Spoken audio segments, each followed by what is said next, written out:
O casamento no tempo de ignorância é válido? Olá, família! Tudo bem com vocês? Comigo está tudo ótimo, graças ao nosso Deus. Estamos começando mais um vídeo aqui pelo Manual do Casamento e hoje nós vamos falar de tempo de ignorância e casamento. Primeiro, eu quero situar você a respeito dessa problemática. Muitos se casam e depois de se casarem, conhecem a Deus. E a partir desse momento, sobre um texto que está no livro de Atos, no capítulo 17, verso 30, que nós já iremos ler, descobre que tudo o que viveu até o momento de conhecer a Cristo é considerado tempo de ignorância. E o texto fala que Deus não leva em conta esse tempo. A partir desse momento, então, uma pessoa que já se casou, ela pode se separar e se casar de novo? Se porventura uma pessoa se separou no tempo da ignorância, porventura Deus a considera uma só carne e ela tem que reconciliar com o ex-marido, com a ex-esposa? Afinal de contas, como que funciona essa questão do tempo da ignorância? Vamos compreender isso à luz da Bíblia. E se você estiver dentro de algumas dessas situações que eu citei, eu espero que esse vídeo te traga resposta em relação a esse assunto à luz da Bíblia. Pois bem, quando nós falamos a respeito desse assunto, eu vou ler aqui o texto e a partir de então nós iremos analisar isso e ver como que isso se aplica na questão de casamentos. No verso 30, diz assim: Deus, porém, não levando em conta os tempos da ignorância, manda agora que todos os homens em todos os lugares se arrependam. Perfeito. Esse é o verso. Deus não levando em conta o tempo de ignorância. Para a gente entrar nessa questão do casamento, antes, eu preciso só contextualizar isso daqui. Paulo ele está pregando aos atenienses, na Grécia. E essa palavra está no contexto que ele encontra na cidade de Atenas, que adorava diversos deuses. Ele encontra uma referência de adoração a um Deus desconhecido.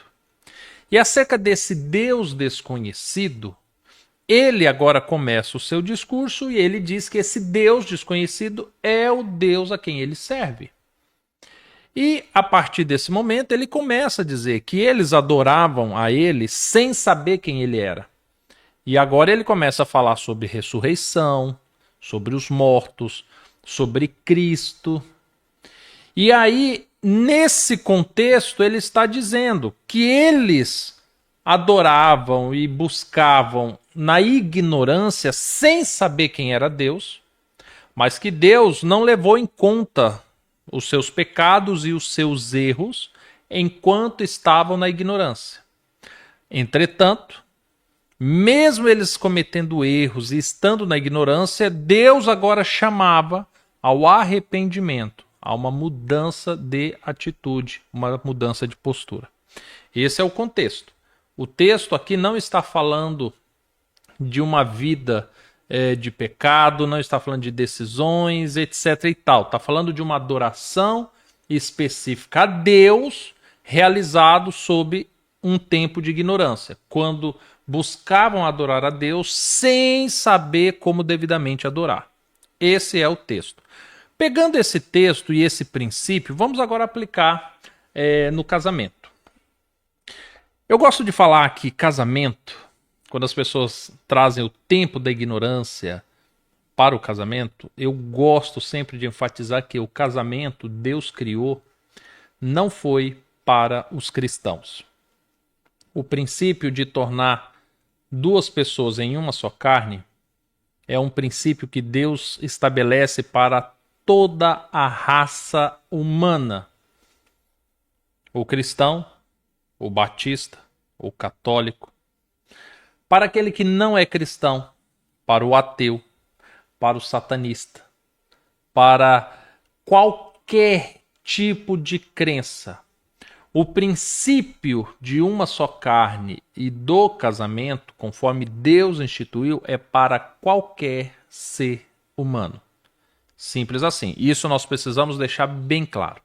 Porque as pessoas costumam colocar assim, não, existe o casamento cristão e o casamento não cristão. E Deus não aceita o casamento não cristão. A Bíblia não nos ensina a respeito disso. O que a Bíblia nos ensina é: o homem deixa teu pai e tua mãe, se une à tua mulher e se torna uma só carne.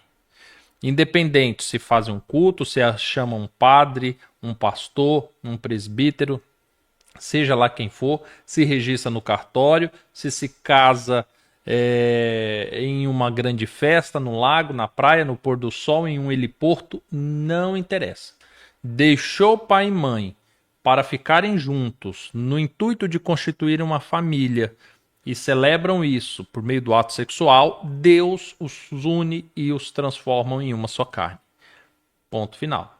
Independente de crença, religião, credo ou se está na ignorância. Esse é o primeiro princípio que nós precisamos compreender. E precisamos respeitar esse princípio à luz da Bíblia deste outro princípio acerca do tempo da ignorância. Então, primeira coisa, o tempo da ignorância tem que estar harmonizado com isso, que casamento é um só, independente da crença. Pois bem, uma outra coisa que nós devemos considerar, que é extremamente importante, é o seguinte. Aqui fala que Deus chama a todos ao arrependimento. Naturalmente, arrependimento, nós estamos falando de pecado. A Bíblia só chama ao arrependimento aquele que comete pecado. Aquele que faz algo de errado, Deus chama ao arrependimento. Então vamos imaginar uma situação de um casamento no tempo da ignorância. Casar-se, unir-se a uma esposa, a uma mulher, é pecado? É errado? Não. Se porventura for a primeira aliança de um, a primeira aliança do outro, se for algo legítimo, conforme a Bíblia nos ensina, então não há pecado. Não há o que se arrepender se você tão somente se casou, se uniu a alguém, conforme a Bíblia ensina. Então, quando nós olhamos para um casamento no tempo da ignorância, entendamos, casar-se no tempo da ignorância não é pecado. Então não há o que se arrepender em relação a isso. Mas e se eu casei com um homem que já tinha família, que já havia tido filhos, que tinha abandonado a esposa, que já pertencia a uma outra mulher? Isso é pecado? Aí a Bíblia me diz que sim. Quando eu agora descubro que aquilo que eu fiz é pecado, Deus me chama ao arrependimento. No que diz respeito ao tempo da ignorância, vamos considerar nesse primeiro momento que você não sabia que isso é errado. Você passa a saber que isso é errado.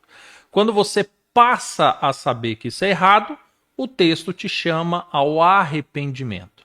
Então agora você se arrepende. Lá em Provérbios é dito: todo aquele que se arrepende, confessa e abandona o seu pecado, alcançará misericórdia. Então agora você se arrepende, você abandona esse pecado e então você vai alcançar misericórdia. Ok? Então, se eu constituir um casamento que é legítimo à luz da Bíblia, não há o que se arrepender, porque não há pecado. Se eu constituir um casamento que é ilegítimo, que é pecaminoso à luz da Bíblia, eu preciso me arrepender e abandonar esse pecado. Diego, Deus não leva em conta o tempo da ignorância.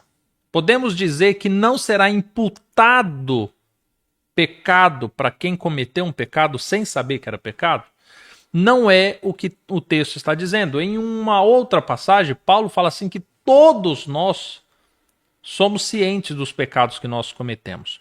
Quando nós vamos lá para o Antigo Testamento, Moisés ele fala assim que chegaria uma geração, e é a nossa geração pós-Cristo, que as tábuas, que a lei do Senhor estaria escrito no nosso coração, e deste modo todo ser humano seria indesculpável acerca dos seus erros. Então, em tese, os pecados cometidos, ainda que a pessoa diga que estava no tempo da ignorância, eles são imputados. Mas, por causa desse texto, nesse primeiro momento, vamos colocar que não, tá bom? Só que a partir do momento que agora eu sei que o meu casamento é ilegítimo, que eu sei que eu me casei com alguém que já era casado, que já tinha constituído família, que já era uma só carne, a partir deste momento, então, eu estarei em pecado se eu permanecer assim. Porque Deus me chama ao arrependimento, a uma mudança de postura. Ele não me chama a permanecer como eu estou. Entende? Então, sob esse primeiro contexto, olhando o tempo de ignorância, sobre essa perspectiva de que Deus não imputa pecado, se porventura no seu casamento foi constituído de maneira pecaminosa, a partir do momento em que eu descubro a verdade, eu preciso mudar. Se eu não mudo, eu não estou mais sob um tempo de ignorância. Agora eu preciso tomar uma postura.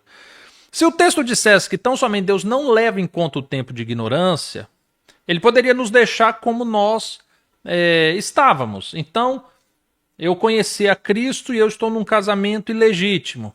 Beleza, eu vou permanecer assim, porque Deus não leva em conta o tempo de ignorância e ele também não me chama ao arrependimento. Só que nesse caso, fala-se do tempo da ignorância e do arrependimento. Agora vamos considerar uma segunda situação. Vamos considerar que eu me separei no tempo da ignorância. Deus leva em conta essa separação? Vamos antecipar um juízo. Vamos imaginar que um dia você estará diante do tribunal do Senhor e você vai ser julgado. A sua vida vai ser julgada. Vamos fazer uma simulação com tudo aquilo que a Bíblia nos concede e com os termos que ela apresenta e vamos antecipar o seu julgamento. Só que não é eu que vou te julgar, você se julga, você vai se analisar. Quando você constituiu o seu casamento, lá atrás, no tempo da ignorância, por um momento você amava aquela pessoa, por um momento você queria constituir família com ela, por um momento você queria ter relações sexuais, se fazer uma só carne com aquela pessoa. Ok, você sabe a verdade, tá? Então a resposta é sim. Quando você se separou, havia pecado envolvido nisso? Houve mentiras? Houve traições? Houve adultério? Houve violência? Houve desrespeito? Opa, então peraí. O casamento não era pecado. Os atos que levaram à separação era pecado. E aí, diante disso, naturalmente, o texto nos chama ao arrependimento, ao conserto disso. Mas aí você pode reforçar o seu argumento dizendo assim, Diego, mas era tempo de ignorância, eu não sabia. Vamos sermos honestos. Você não sabia que trair era errado? Você não sabia que mentir era errado? Você não sabia que discutir da maneira que discutiam era errado? Porventura você não sabia que não perdoar não era errado? Você vai conseguir observar, por tudo aquilo que você sentia, que você sabia que era errado. Então não se trata de agora falar, poxa, Diego, eu não sabia que trair era errado. Você sabia porque foi escondido. Você sabia porque você relutou. Você sabia porque você trocou sua esposa, seu marido, por outra pessoa. Então agora falar assim, opa, eu estava no tempo da ignorância. Seja honesto consigo mesmo. Seja honesto, porque esse caso vai ir ao tribunal. O Senhor vai te julgar por isso. Então antecipe essa audiência, olhe tudo isso, para que você não seja surpreendido logo mais com uma condenação do Senhor. Porque agora você vai observar que, peraí, eu sabia que era errado. No dia que eu fui embora e eu fechei aquela porta e eu abandonei meus filhos e a minha esposa, eu sabia dentro de mim que o que eu estava fazendo era errado.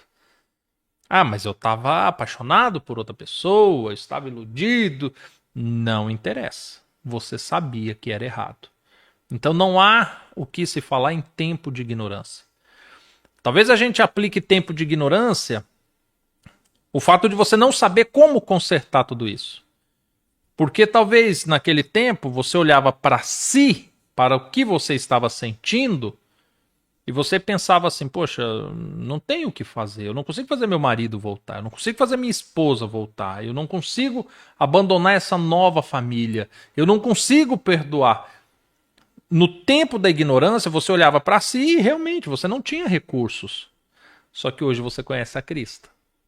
Você conhece a um Deus que é capaz de perdoar pecados, mudar coração de reis, e que o prazer dele, a alegria no céu, é quando um pecador se arrepende. Então agora, você não está mais sob um tempo de ignorância, agora você conhece o poder de Deus. E aí talvez você fale assim, Diego, mas Deus não vai restaurar meu casamento. Espera aí, será que você ainda está no tempo de ignorância?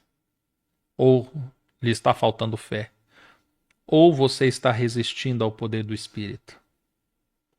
E se você falar assim, Diego, mas eu estava pensando na minha vida, eu não quero voltar não.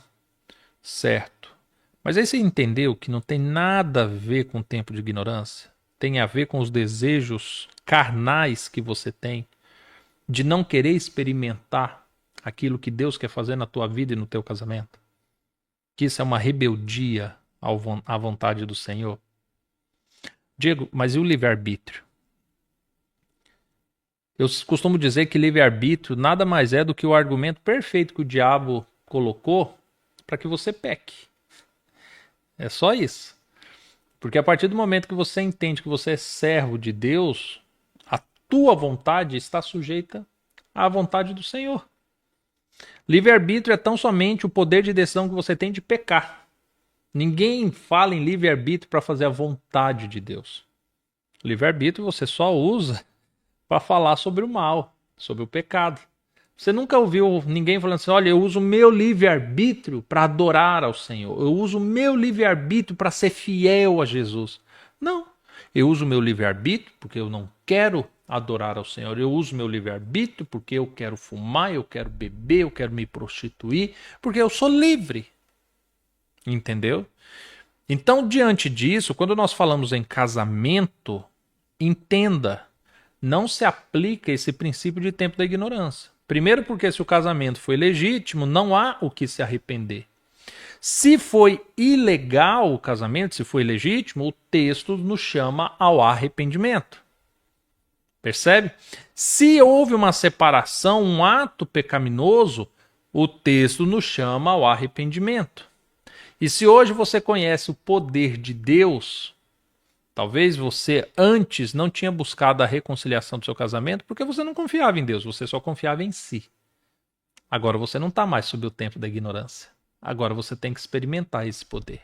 Agora você tem que experimentar esse relacionamento com Deus. E diante disso, obviamente, no verso 31, Deus fala, porque Deus separou um dia para a justiça, para o julgamento. E nós precisamos levar isso em conta. Por isso que toda a lei que o Senhor usa para nos julgar, ela é minuciosamente explicada na Bíblia. Para que naquele dia ninguém diga assim, eu não sabia. Eu abandonei a minha família, eu me casei com outra mulher, eu desprezei os meus filhos e eu não sabia que eu estava fazendo errado. Eu mentia, eu roubava dos outros, eu matava, mas eu não sabia que era errado. A Bíblia é clara. E você sabe muito bem aquilo que você faz de errado. Esclareceu suas dúvidas? Eu espero que sim. Talvez você esteja vivendo uma situação desse tipo, você se casou com alguém e não sabia, ou a outra pessoa não sabia, e agora vocês são religiosos, o Diego, agora meu marido é pastor, tá certo que é o terceiro casamento dele, mas e aí? Será que Deus tá nesse negócio, não tá? Precisa esclarecer com mais detalhe? Me manda um WhatsApp, porque aí nós pegamos a Bíblia e tentamos te ajudar, né, se porventura nenhum dos vídeos aqui preencher todos os requisitos da tua situação. Se você precisar agendar uma videochamada, também pelo WhatsApp. Quiser adquirir um dos nossos livros, também pelo WhatsApp. E cursos, nós ainda estamos disponibilizando os links aqui na descrição desse vídeo, tá bom? Curta esse vídeo, se inscreva no canal e nos vemos no próximo vídeo. Até mais, tchau, tchau.